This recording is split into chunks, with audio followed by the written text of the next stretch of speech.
Welcome to Sourcetable. Sourcetable is a spreadsheet synced to your data. To get started, let's create a workspace.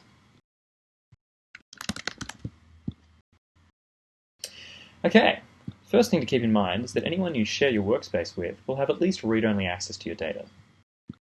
Second thing is we connect directly to Postgres and Redshift, and we're building out hundreds of connectors. Okay, so we're going to get a Postgres database. Let's connect that to Sourcetable. For SaaS apps, you auth in, but for databases, you just need the username, password, hostname, that kind of stuff. Second thing, that data source is now added to the system. It's not very well named, but we'll get back to that.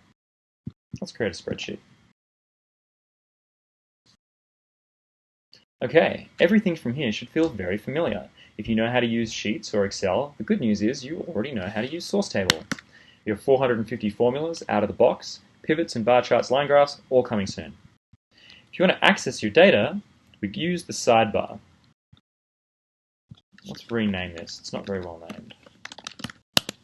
Okay, so we're going to go through a data setup. The thing to keep in mind is that at the very end of this, you can just save everything as a template so the next person who comes along doesn't have to do any setup. Okay, so we have our close information for sales. We have Harvest, which we use for time tracking. Jira is where we do all our product work. ShipStation, Shippo, Salesforce, Zendesk, Stripe.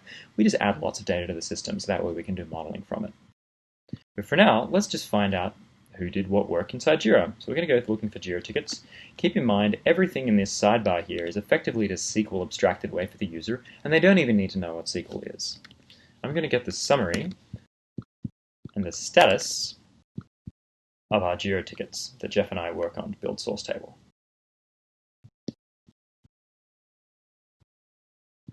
Just give me a moment while I clean this up.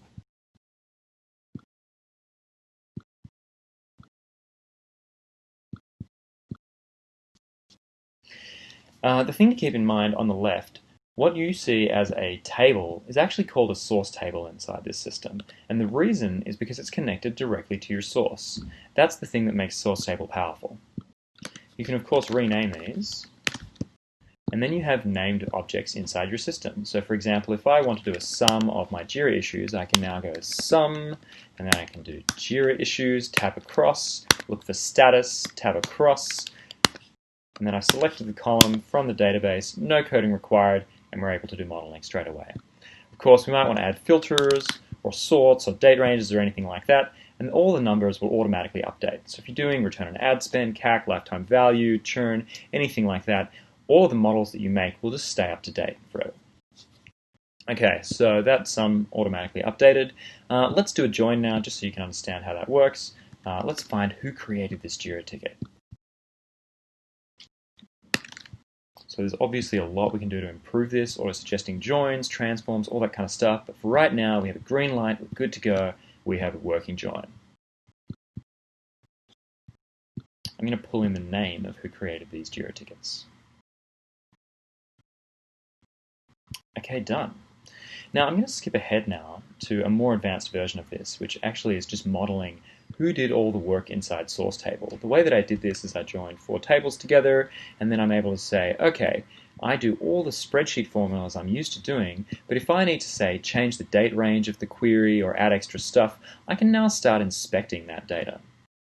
So let's just say, who did all the work inside March? Date, March 27. Cool. And all of these numbers are going to update automatically. Great. And that's how you use Sourcetable.